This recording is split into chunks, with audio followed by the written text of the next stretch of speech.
Yes, yes, yes. I know what you're all thinking. How could I put like James Bond going after drug dealers and License to Kill, and then he didn't with Mister. Then he didn't Live and Let Die against Mr. Big. One, to me, I think that was a total racial stereotype with Mr. Big as being the only black guy and Mr. Big only thing he could do or apparently turned out at that time was be a drug dealer. This one, there's a reason why James Bond goes after a drug dealer. He goes after Frank Sanchez, who's a great James Bond villain.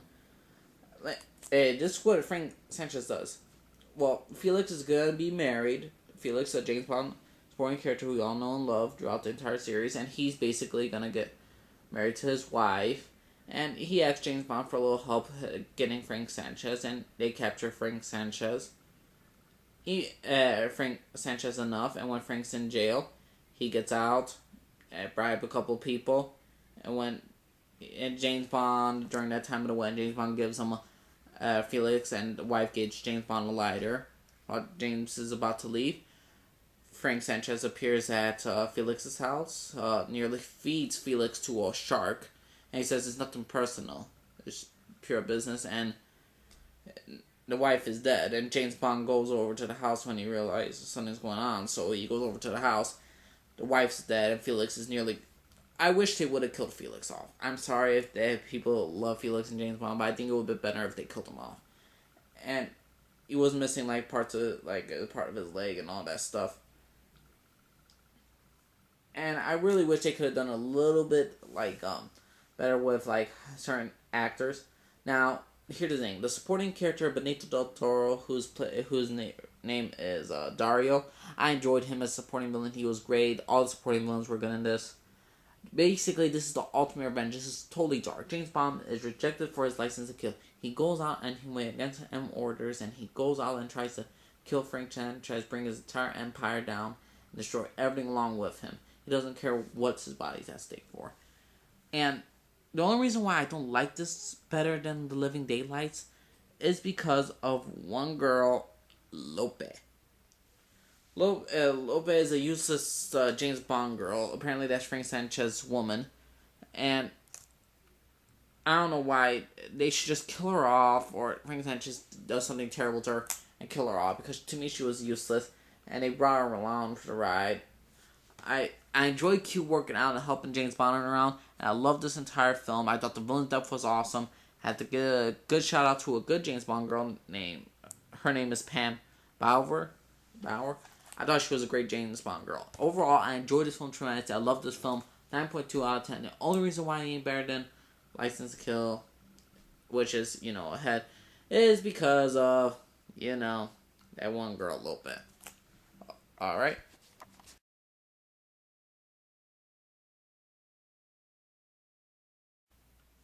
Wow, I know you're all shocked for this one. Living Daylights. Now, here's the thing. Living Daylights to me is a very, very good James Bond film. One, unlike most James Bond films, it doesn't try to do a plot twist. It's there. When you see the villains at the beginning, you know they are the villains.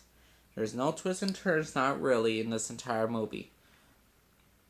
Only at the beginning, there's a little twist, but not, other than that, it's a very straightforward James Bond film. This is Timothy Dalton's first James Bond film, and I actually like this a little bit better than than License to Kill, and you all know the reason why, because of that one actress who, to me, was not that good in License to Kill. But in The Living Daylights, to me, it's just really, this entire film, there's not a really great villain. There's nothing that really stands out.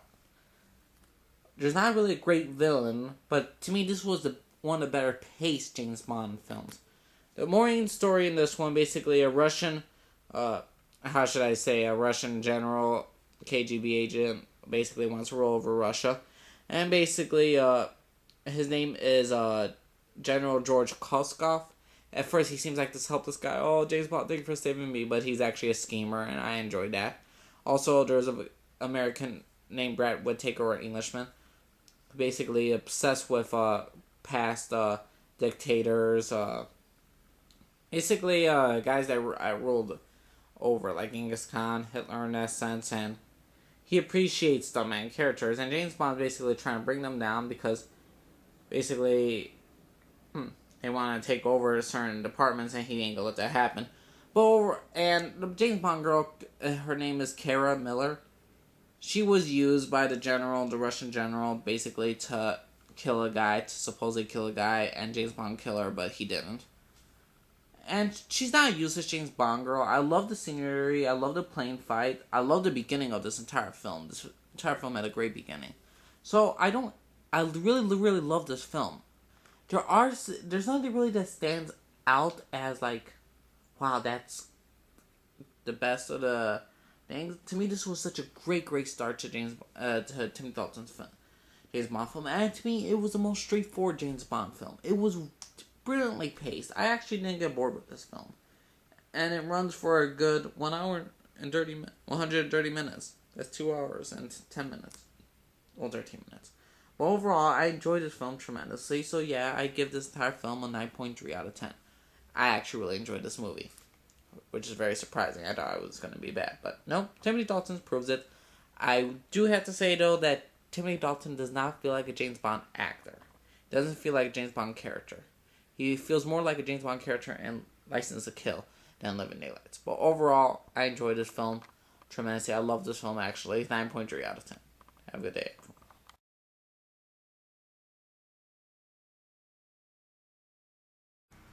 Next up is none other than The Spy Who Loved Me. Yes, number 5 is definitely The Spy Who Loved Me. This is my favorite of the Roger Moore James Bond films. Here's the thing. I love Roger Moore's James Bond. I really think he did a great job. Just most of the movies are really bad because he has either bad directors or he either has bad women that basically are his co-workers. And this one, Roger Moore, basically, in this film, he's trying to stop basically a guy named Stromberg, who's basically obsessed with underwater. He lives in a place called Atlantis. Yes, I know it's kind of like fairy tale and a little bit of that stuff. He builds his own place. He loves underwater thing. He basically wants to start a world and destroy an entire world so half the civilization can be underwater like he wants it for himself. And this one we get to introduce into Jaws, who's one of my favorite supporting James Bond villains and probably one of my favorite supporting Bond villains of all time. He's just unstoppable. No one can beat him. I love the fight scenes on the trains between him and James Bond. And what really makes this movie great is also none other than James Bond's love interest, who's played by whose name is Arya Armstrong, or Triple X. She works for the Russians, and basically she has a great chemistry. The actress and Roger Moore have such great chemistry with each other. I love the end of this film where they're seen like having sex, and then the boss says, "James Bond, what are you doing?" And the Russian's like, "Triple X?" Then James Bond just says in a cool manner, Roger Moore just says in a cool manner, "Just keeping the British tip up, sir." Love that scene, absolutely classic. The classic scenes where basically they're trying to, James Bond's working with a whole navy in order to destroy Stromberg's entire organization. Really good at battle scenes. Jaws is still unbelievable. Survived a shark attack. Overall, this was a great James Bond film, a classic, my favorite of Roger Moore. I could watch this over and over again. So yeah, this is number 5 on the list. Classic.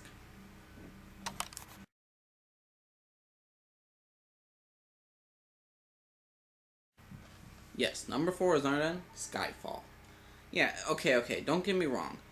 This film was this film is a classic to James Bond films. But, since it's new, it's not my favorite. This movie does a great job of showing what happened if James Bond was not, what happens if James Bond, what does he have left besides the agency of MI6 and not killing people. Basically drinks himself to death. He's become a lousy shot.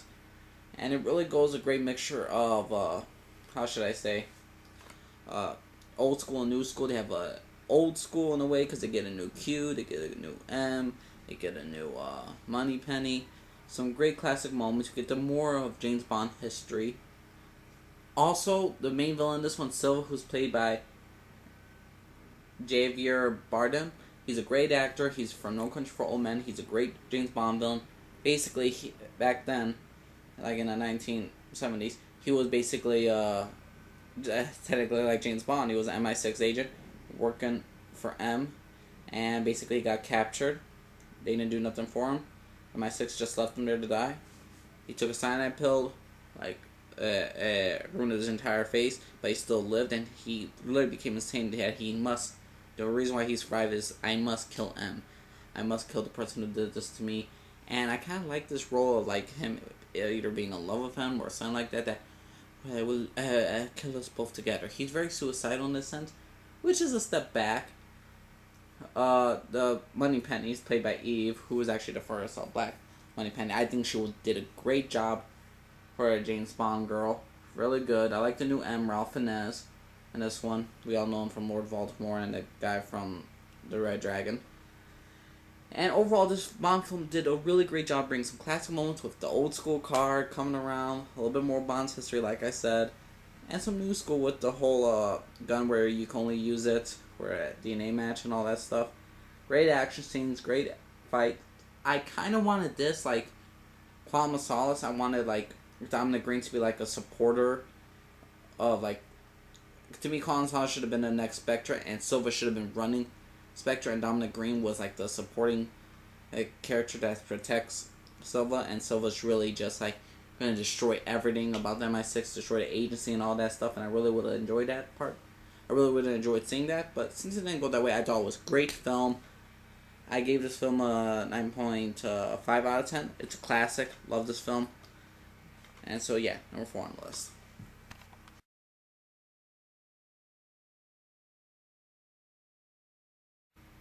Alright, so number 3 is none other than Goldfinger. What makes Goldfinger one and the best James Bond film of all time is, one, it's the Sean Connery film, and plus, it has basically everything you ever want in a James Bond film. What can I say? You have a great villain, Goldfinger, who's basically a guy who sells his own brand of gold. Basically, he's a very smart villain. So far, he was, since the first 2 early Sean Connery films, Dr. No and From Russia with Love, he didn't really get a strong Bond villain until Goldfinger came. And you never had a really great, strong supporting villain like Oddjob. Oddjob I love even more than a Goldfinger. He's just a guy with a hat, throws it, kills people. He's super tough. He gives James Bond, Sean Connery, a fight for his life. This entire film, it has a great mixture of classic, of blonde, with Sean Connery. It has a great mixture of gadgets to use against them. Overall, I really, really enjoyed this film. I couldn't believe how... I really love Sean Connery as James Bond, and I didn't like I heard so much hype about Goldfinger. Oh, it's great, it's one of the best. So I checked it out, and my god, it was. So Goldfinger is definitely number 3 on the list. What can I say?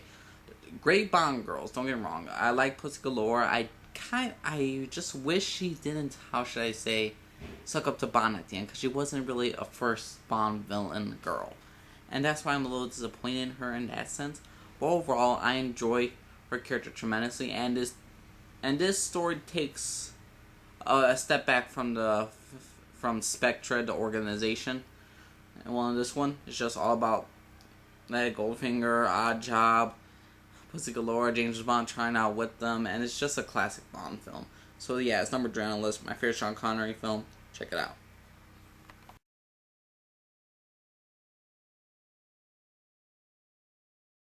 And of course, number 2 is none other than GoldenEye. My god, they had nearly everything perfect throughout this entire movie. This is Pierce Brosnan's first James Bond film, and we actually had like at least, I believe, 10 to maybe 8 to 10 years that we hadn't had a Bond film in that long. And then Pierce Brosnan came around for his first James Bond role, and I thought he did a very good job in this one. Basically, James Bond in this one is basically, at the beginning, he works with another 00 named 006, who is then played by Sean Benton. I almost said Sean Connery there for a second, but no. And this one, they have such a great supporting cast. Supporting villain. The villain is amazing. Sorry for spoilers, but also, by the way.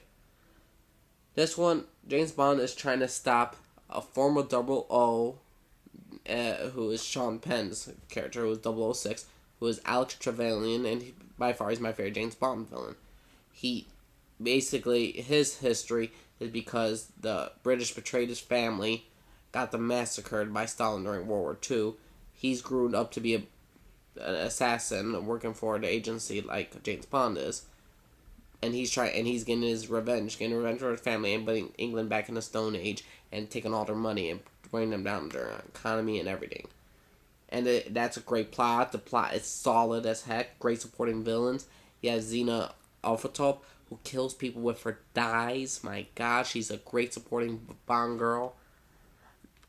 They have another supporting Bond guy named Boris, who's basically a high-tech guy who's going to basically use all the computer work to, like, shut down England, and he works for them.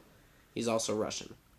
And I've never seen a great supporting villains since this one came out, since Goldfinger. That had a Goldfinger, and it had oh my god, what I forgot the Odd Job. I never seen two great ones go at it with each other, and just to have them back is just awesome. And to have it both in this entire film and that one is just amazing. Also, the Bond girl is actually well needed in this one. She's the one she's another high tech person like the supporting villain Boris, and she's trying to stop him from destroying the world with the help of James Bond, who, they have a love interest and all that, and they have such great moments, such great dialogue. That pacing never stops. Oh, I'm James Bond, the name's Bond, James Bond. And all that stuff, they have a nice pace of, they know when to keep the action, when to know when to talk, and when to introduce new people. And I love this entire film. This is my second favorite James Bond film, like I said. So out of a 10, I'm giving this a 9.7. I love this entire film. So yeah, number 2 on the list.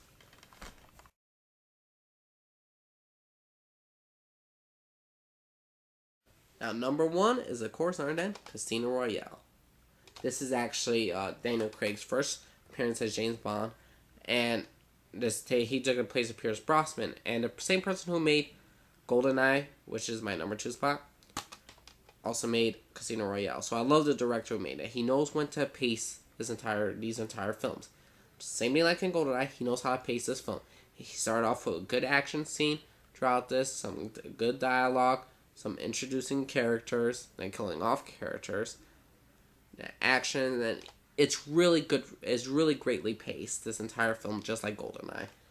And what made me love this film, because this was the only film of all the James Bond films that made me feel like Bond could be something more. Bond could be something more than just an assassin, him just sleeping with women, and just be so loyal, well, in my opinion, somewhat dumb loyal to England and all. But he's Daniel Craig does a tremendous performance in this one. Basically, James Bond as Daniel Craig, Daniel Craig as James Bond, who basically, James Bond is basically, he's trying to stop Le Chiffre, who is the banker, who is a very calculus, a very conniving man, who basically bleeds from one of his weeps blood, basically, in one of his eyes. And the thing is, though, he's such a great villain, because here's the thing. Well, he's not the best villain, but he's a really, really good villain. And what makes him so good is that the actor that plays him, that the unchilling, he's so calm, but yet he can be very desperate when he wants to be. Basically, his role, he not finances terrorism, but all the people who are against the agency of MI6, basically, he funds their money. He loses it all when he uses their money to go against the stock market, which James Bond stops. And because of that, he loses all the money, so he goes to Montenegro to gamble with all the money he has left, and to win all the money back in a big pot. This one, James Bond challenges to a poker match, but before that, he needs money. So the agency gives him a person who has it, who's James Bond's best love interest, and probably the one he will only marry and only truly love. This is from Ian Fleming's first book, James Bond. This one, you see James Bond, you could see these two actors falling in love. The actress that plays Vesper, that's the girl that captured James Bond's heart, is amazing. The chemistry between these two actors is incredible. And she really gets into the idea of, who are you, James Bond? Who are you really? What are you doing? It doesn't. You don't feel guilty about killing all those people. You probably see women as useless tools of object for passion. And he has such great moments. There's no really supporting villains in this, which I don't mind. But what made this film stand out compared to all the other films compared to Goldfinger, GoldenEye, because I felt like James Bond could be more. And when he lost Vesper, sorry for spoilers, but when he lost her, you could see he lost who he could have been and who he always will be, and that is James Bond. That's why I love this film. I think people think. I know some people don't like it because the poker thing takes too long.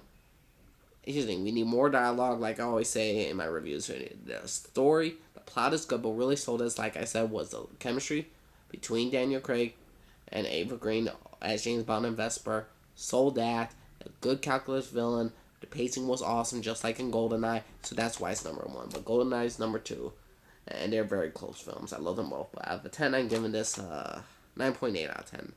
Just something keeping me from giving it a full 10 out of 10. I just had to find out why it ain't a 10 out of 10, but if not, I'll change it. It's a 9.8 out of 10. So this is my favorite James Bond film. So, there you go. That's my worst to best James Bond films. Hope y'all enjoyed it. Let me know what y'all think. This is the JJ Movies TV show / game reviews. Let me know what y'all think, everyone. Bye-bye.